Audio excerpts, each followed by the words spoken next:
उत्तिष्ठ यशो लभस्व।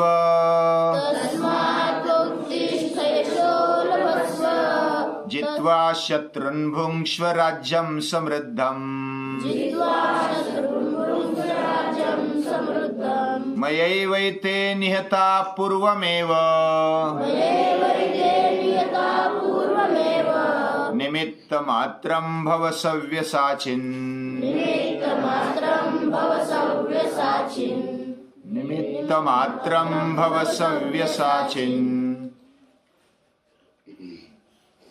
जो विश्वरूप दर्शन योग है, इसमें ये श्लोक आया है। और ये जो श्लोक है युद्ध के पहले ही बोला गया है। गीता युद्ध करने के पहले ही बता दी गई, मैंने इन सभी को मार डाला है, ऐसे श्री कृष्ण बोलते हैं। और बाद में वह सच भी हुआ। पहले मैंने बोल दिया, बस उस समय मैं ऐसा भावुक हो गया या तो जोश में आ गया और बोल दिया, बाद में परिस्थिति बदल गई तो नहीं हुआ। ऐसा बदल नहीं गए श्री कृष्ण। श्री कृष्ण ने संजय शिष्टा में ही बता दिया कि मैं आ रहा हूं, मैं आपकी सभा में आ रहा हूं। जो भी आपने बताया बहुत ही अच्छा बताया, उसमें बिल्कुल गलत नहीं है, लेकिन जिधर से ये संदेश उपदेश आया है उसको वहीं पहले लागू कर दो, यही मेरी प्रार्थना है। और इनकी धूर्तता, इनका पाखंड, ये कृष्ण को मालूम था और इसलिए स्पष्टता से बता दिया कि मैं आ रहा हूं। जाने के लिए श्री कृष्ण तैयार हो गए, किसी ने बताया नहीं। संजय तो भेजे गए धृतराष्ट्र से, लेकिन कृष्ण ने स्वयं काम उठाया। युधिष्ठिर ने बताया, अर्जुन ने बताया, ऐसा भी नहीं है। खुद ने उठाया, और जो खुद ने उठाया हुआ कार्य होता है उसमें दम होता है। श्री कृष्ण ने किस लिए उठाया ये हमने देखा। एक तो पाशवी वृत्ति का नाश करना है, ये श्री कृष्ण के मन में तय है। जो उन्मत्त है, सत्ताधारी है, उनके प्रति शठम प्रति शाठ्यम की नीति भगवान श्री कृष्ण अपनाते हैं। इसके अलावा, इनके अलावा जो भी बाकी है, सामान्य लोग हैं जो सुन सकते हैं या तो बदलने के लिए तैयार है, दुष्ट होने पर भी उनको नहीं मारा है, उनके लिए शठम प्रति सत्यम की नीति अपनाई है। पाशवी वृत्ति का होना मतलब क्या होना? वो हरेक में पाशवी वृत्ति रहती है, हरेक में सज्जन वृत्ति रहती है, सद्विचारों की वृत्ति रहती है। कौन किसको महत्व देता है, किसके अंतःकरण में कौन सा दृष्टिकोण है, ये महत्वपूर्ण बात है। मुझे बदलना है, मुझे योग्यता की तरफ जाना है, मुझे सत्य को ढूंढना है, ऐसी जिसकी इच्छा है, तीव्रतम इच्छा है, वो बदल सकता है। और उनके लिए राह देखने की तैयारी भी है। कृष्ण ने भी राह देखी। युधिष्ठिर और बाकी पांडव वनवास में चले गए, उस समय राह देखी और इतना वेट किया। पहले तो खड़ा किया था, राजसूय यज्ञ के बाद अच्छा राज्य खड़ा किया था और लाइन भी लग गई थी, लेकिन फिर भी बीच में युधिष्ठिर की थोड़ी सी, उसको थोड़ी सी नहीं बोल सकते, बड़ों की छोटी गलती भी बड़ी गलती हो जाती है, और ये गलती हो गई। जो हुई सो हुई, गलती हो गई, लेकिन उसके कारण कृष्ण ने युधिष्ठिर और पांडवों को छोड़ा नहीं, उन पर विश्वास रखा है। गलती होने पर भी विश्वास रखा है। हर एक में दोष होते हैं, सर्वारंभा ही दोषेण। ये पूर्ण स्वीकार करते हुए कृष्ण पांडवों के पीछे मक्कमता से खड़े हैं। और खुद कृष्ण ने पहले से बेड़ा उठाया कि मुझे धर्म की संस्थापना करनी है, उसके लिए जो भी करना पड़े मैं करने के लिए तैयार हूं। और इस प्रकार वह स्वयं निकलते हैं। निकलते समय सुसज्ज ऐसा सामग्रिक रथ तैयार किया हुआ है। कभी भी कौन सा भी प्रसंग आ सकता है। सात्यकी को साथ में लिया है। कृतवर्मा को बता दिया है कि तू भी 2 लाख सेना लेकर तैयार रहना साइड में। और इस प्रकार तैयारी करते हुए, बाकी पांडवों से तो ज्यादा राजाओं का विरोध नहीं था, लोगों का भी विरोध नहीं था, लेकिन कृष्ण के बारे में बहुत सारे राजाओं के मन में विरोध था, क्योंकि उनके जो स्वार्थ है या तो जो भी पाखंड है उस पर गदा उठने वाली थी कृष्ण के कारण। आगे जाकर के कृष्ण ही हमारे समस्याओं का ये जो काटा है या तो समस्याओं का मूल है। जरासंध के समय इतना समय नहीं मिला था कृष्ण का विरोध करने का। अभी दुर्योधन खड़ा हुआ है तो उसके साथ में खड़े हो जाओ, श्री कृष्ण का कांटा निकल जाएगा। इसलिए खड़े हो गए राजे भी। ज्यादा सैन्य दुर्योधन के पास है। विदुर जी भी बोलते हैं कृष्ण को, ये पांडवों के विरुद्ध नहीं खड़े हुए, ये आपके विरुद्ध खड़े हुए। कृष्ण बोलता है मुझे पता है। कृष्ण डरने वाला नहीं था।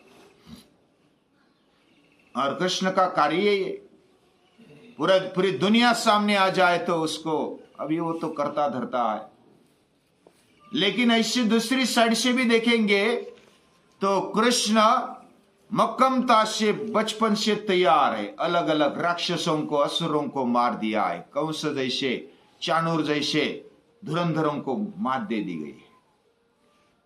इस प्रकार वह चले जाते हैं। जाते जाते अभी दुर्योधन आदि, धृतराष्ट्र जो चांडाल चौकड़ी थी, उनका ये विचार चल रहा है कि क्या किया जाए। और ये कृष्ण अगर समस्या का मूल है तो उसका ही कांटा निकाला जाए। दुर्योधन ऐसा सोचता है, वही चांडाल चौकड़ी का प्रमुख है। तो दुर्योधन ने ऐसा जाल बिछा कर रखा था कि वो आ जाए तो उसके लिए हमारा जो सबसे अच्छा महल है उस महल में आतिथ्य किया जाए और उसको जाले में पकड़ा जाए, मछली को। तो इसलिए स्वागत करते हुए बहुत ही अच्छी भाषा बोलता है दुर्योधन। पहले तो इच्छा नहीं हुई थी, लेकिन फिर विचार करते हुए वो बोलता है कि आप आ गए, मुझे बहुत ही आनंद हुआ। मधुतिष्ठति जिह्वाग्रे, ऊपर ऊपर से अच्छा बोलना, अंदर विष। हृदय तो हलाहलम, मधुतिष्ठति जिह्वाग्रे, मुख पर बहुत मीठा मीठा बोलना और अंदर जहर होना। हृदय तो हलाहलम, ऐसी वृत्ति दुर्योधन आदि की दिखाई देती है।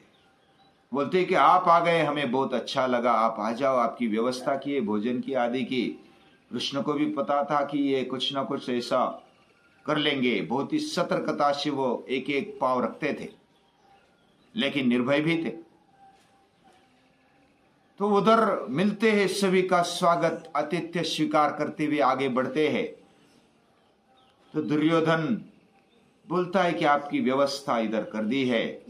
किधर? दुशासन के महल में। दुशासन का महल दुर्योधन से भी बढ़िया है। बहुत ही आलीशान महल बनवाया है दुशासन। यानी दुशासन तो अपने आप को दुर्योधन के बदले राजा ही समझता था। उसने ही तो द्रौपदी का वस्त्राहरण किया। इस प्रकार बोलने के बावजूद भी वो क्या करता है कृष्ण कि मुझे फूफी को मुझे मिलना है, मैं वहां जाता हूं। यानी कुंती माता को मिलना है। कुंती को मिलने के बहाने वो चले जाते हैं विदुर जी के घर। वो विदुर जी के घर है। ऐसा कोई बोलते हैं कि विदुर जी बहुत ही दुबले है और वो ऐसे भोले भाले भक्त है, ऐसा उनका वर्णन कोई कथाकार करते हैं, लेकिन ऐसा नहीं है। वह कौरव राज्य के प्रधानमंत्री है। प्रधानमंत्री ऐसा लेचा पेचा नहीं होता। प्रधानमंत्री को सभी कारोबार संभालना होता है। किसी को डांट देनी होती है, किसी को फटकार देनी होती है, किसी को प्यार से अपना बनाना पड़ता है। अलग अलग तरीके से इतना राज्य कारभार करते हुए बहुत सारे अनुभव आते हैं। कौन कैसा व्यक्ति ये भी समझ में आ जाता है। और प्रधानमंत्री क्या गरीब होगा, क्या दुबला पतला होगा? विदुर जी ऐसे लेचे पीछे नहीं है।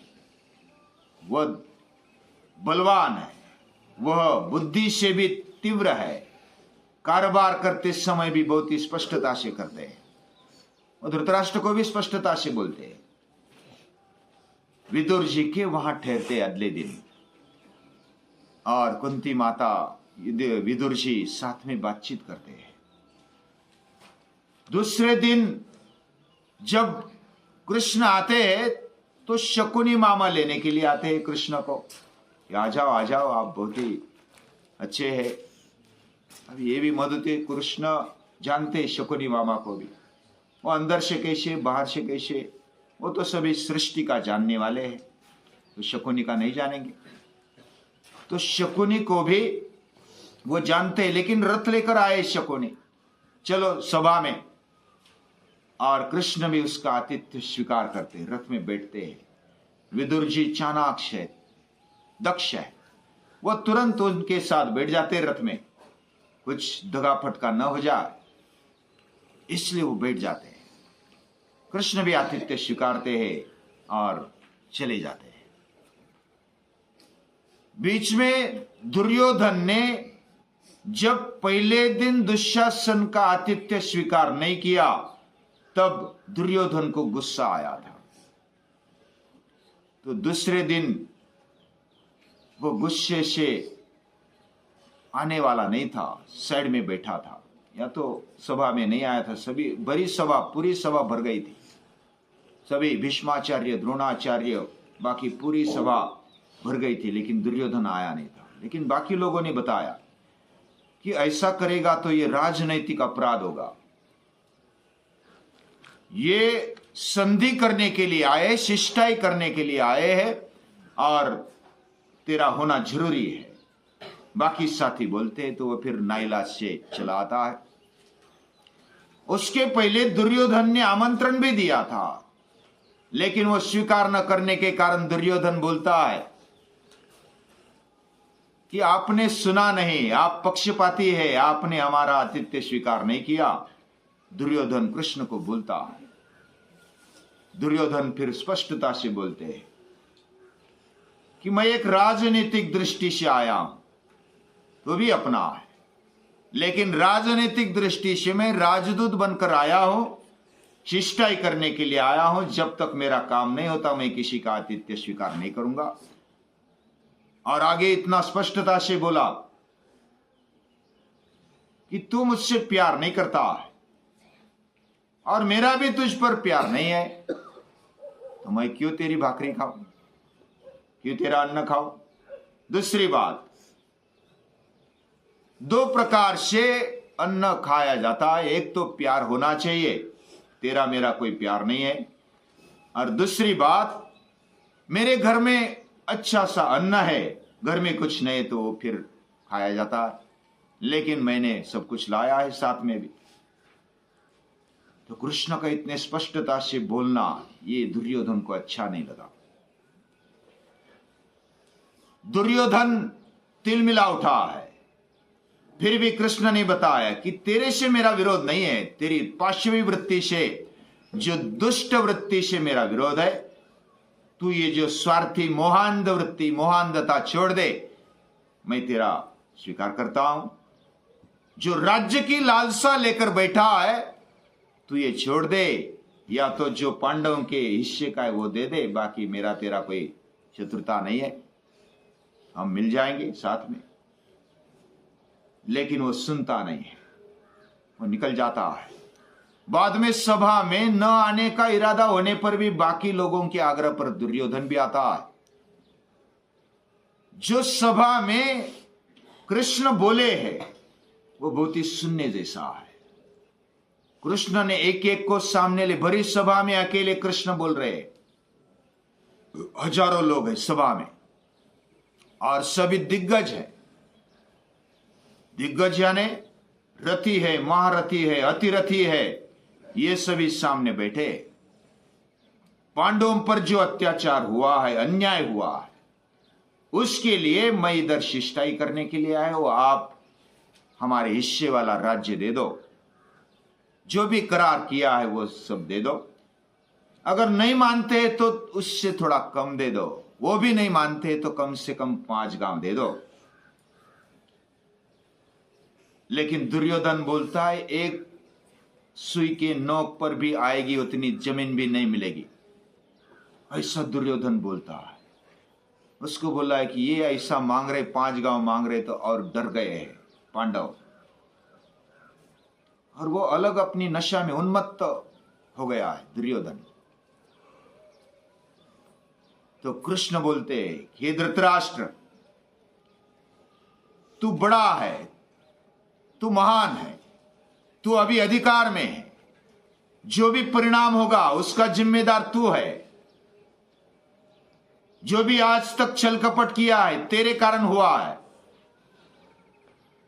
ऐसे एक एक को पट्टे पर लेते हैं कृष्ण। धृतराष्ट्र नीचे मुंडी करता है। क्या बोले कृष्ण के सामने? कृष्ण उम्र से छोटे, लेकिन उसका पूरा पोल खोल दिया है। धृतराष्ट्र क्या है क्या नहीं पूरा सब कुछ बता दिया। अभी भी समय नहीं गया है, मैं अभी संधि करने के लिए आया हूं। तू निर्णय ले ले और अपने बेटे को कब्जे में रख। फिर भीष्म और द्रोणाचार्य की ओर घूमते कृष्ण। इस अभी की स्थिति में आप भीष्म पितामह और मैं युद्ध रोकने के लिए दोनों सक्षम हैं, लेकिन आप ये सब देखते हुए भी चुपचाप बैठे हैं, ये अच्छी बात नहीं है। आपने कुछ आवाज उठानी चाहिए। कृष्ण ने अपने बारे में कुछ नहीं कहा। तब धृतराष्ट्र बोलते हैं आप क्यों नहीं रोकते? भीष्म पितामह नहीं रोक रहे तो आप रोको। फिर कृष्ण धृतराष्ट्र की ओर मुड़ते हैं, हे दंभी, जो भी आज तक कपट किया है, वारनावत में मारने का ठान लिया, कुंती माता के सहित अपने नजदीक वाले ऐसे वैनी को मारने का प्रयास किया है, कितना तू कपटी है, कितना तू दुष्ट है। ये दुष्टता तुझे शोभा नहीं देती। और ऊपर ऊपर से बोलता है कि तूने ये पूरा प्रसंग लाया है, तू इसका जिम्मेदार है। अपने बेटों को संवारता नहीं है, उसको डांटता नहीं है, और मुझे बोलता है कि तू रोक ले। 5 गांव देने के लिए भी तैयार नहीं है। ऐसा समझता है कि पांडव कमजोर है। उन्होंने आज तक युद्ध किया, एक भी जीवन में हारे नहीं, भीम और अर्जुन, और ऐसे योद्धाओं के साथ लड़ना है। फिर दुर्योधन के बारे में बोलते हैं कृष्ण, हे धृतराष्ट्र, तू अपने बेटे को जेल में डाल दे, पकड़ ले उसको। मैं ऐसा नहीं कहता कि उसको मार दे, उसको सूली पर चढ़ा दे, लेकिन उसको बंदी बना ले। अभी ये सुनकर दुर्योधन तिलमिला जाता है, बोलता है कि मेरे दरबार में आकर मुझे ही बंदी बनाने जा रहा है। दुर्योधन साइड में जाकर के कुछ कारस्तान करता है और इसको ही बंदी बना लेते हैं। अपने दरबार में आया और मुझे बंदी बनाने की भाषा करता है। दुर्योधन चिढ़ता है। ये सब कृतवर्मा बारीकी से देख रहा है, सात्विकी भी बारीकी से देख रहे। कृष्ण दुर्योधन को बोलता है ये जो प्रसंग आया है तेरे कारण आया है, और अभी भी सुन ले, नहीं तो फिर कृष्ण, अर्जुन, भीम, इनका जो रहा है, इनका जो युद्ध कौशल है, उसके सामने तू अभी तक टिका नहीं है, अभी तक भागी गया है। और अभी जिसके दम पर तू करने जा रहा है वो अभी काम नहीं आएगा। लेकिन वो सुनता नहीं, चला जाता है और कृष्ण को बांधने की तैयारी करता है। जब कृष्ण को बांधने की तैयारी करते हैं तो कृष्ण एक विश्व रूप धारण कर लेते, बाकी उनको दिखता नहीं, क्रोधित हुए दिखते हैं, लेकिन वह बड़ा भयंकर रूप धारण करते हैं। दुर्योधन तो डर जाता है, पीछे हट जाता है, बांधने वाले भी पीछे हट जाते हैं। फिर कृष्ण सभी को चेतावनी देकर निकलता है, अभी युद्ध होकर ही रहेगा। 7 दिन के बाद अमावस्या के दिन युद्ध शुरू होगा और वो निकलने जाते हैं। बड़े बड़े राजनीतिक भीष्माचार्य, द्रोणाचार्य बाद में मिलते हैं, लेकिन कृष्ण के मन में और एक है कि कर्ण को मिलना रह गया। जाते जाते वो कर्ण को डालते रथ में कि चल मेरे साथ थोड़ी देर के लिए। कर्ण को साथ में ले लिया और वो निकलते हैं। निकलते निकलते कर्ण को बताते कि तू तो कुंती का पुत्र है, सभी बात बता देते हैं। तू बड़ा पांडव है, मैं तेरे खिदमत में रहूंगा, तू राजा बन जा। युधिष्ठिर के तू तो बड़ा है ना, युधिष्ठिर अपना पूरा समर्पण कर देगा, मेरे शब्द के आगे पांडव नहीं है। मैं तुझे वचन देता हूं कि तू राजा बनेगा, सिंहासन पर बैठेगा, ये स्वराज्य धर्मराज्य खड़ा कर ले, तू उसका निमित्त बन जा, मैं तेरे सामने नतमस्तक होने के लिए तैयार हूंगा। लेकिन कर्ण अभी मन में तो ठान लिया था कि दुर्योधन का साथ देना, वो तो ना बोल देता कि मैंने अभी मित्रता तय कर ली, उसको वचन दे दिया, अभी मैं पीछे नहीं आ सकता। तो फिर भी इतना तो उसने बता दिया कि मैं प्रायश्चित्य रूप में मरने के लिए तैयार हूं। मुझे पहले भी पता चल गया था, वेदव्यास जी ने बताया था, लेकिन तूने भी बताया, ये अच्छी बात हुई। लेकिन मैं प्रायश्चित्य करके मैं मरने के लिए तैयार हूं, लेकिन मैं मारूंगा तो केवल अर्जुन को मारूंगा, बाकी पांडवों को नहीं मारूंगा। इतना वचन भी वह छोटा नहीं है, क्योंकि कर्ण को बहुत ही अच्छा युद्ध आता था, वो ऑलराउंडर था। गदा युद्ध हो या धनुष्यबाण या तो अस्त्र शस्त्र संपन्न था, वो अर्जुन के बराबर उसमें थी। ऐसे कर्ण को भी वो ढीला कर देता है कृष्ण।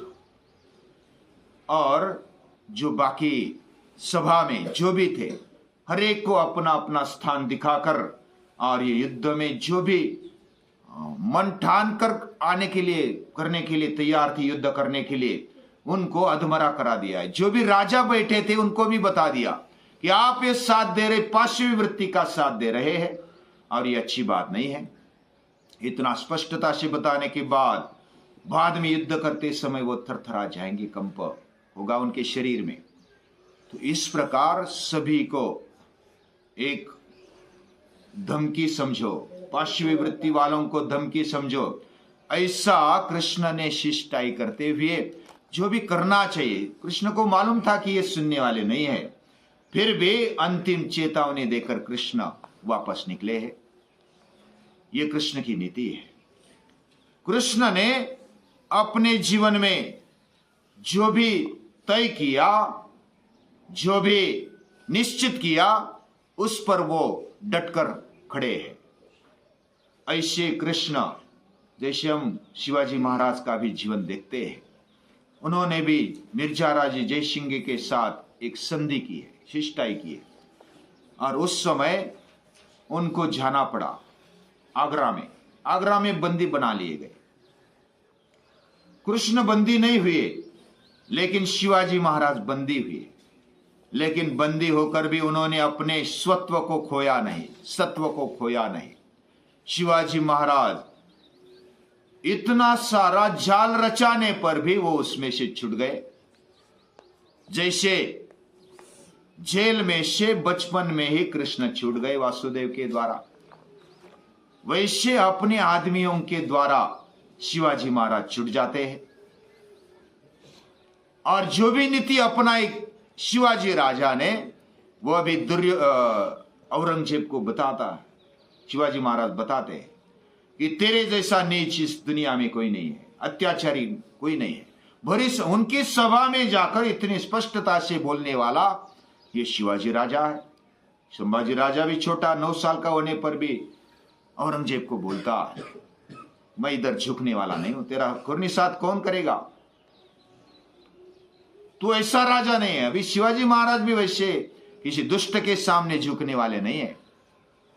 इस प्रकार तेजस्विता से जीने वाले शिवाजी महाराज दिखाई देते हैं। कृष्ण का जीवन और शिवाजी महाराज का जीवन, इसमें जो साम्य दिखाई देता है, उनके बारे में भी हम थोड़ा बहुत देख रहे हैं। कृष्ण का जीवन ये अलौकिक है, उसको समझना इतनी आसान बात नहीं। फिर भी हम कृष्ण के भक्त हैं, तो कृष्ण को समझना हमारा कर्तव्य है। कृष्ण को नमस्कार है, प्रणाम।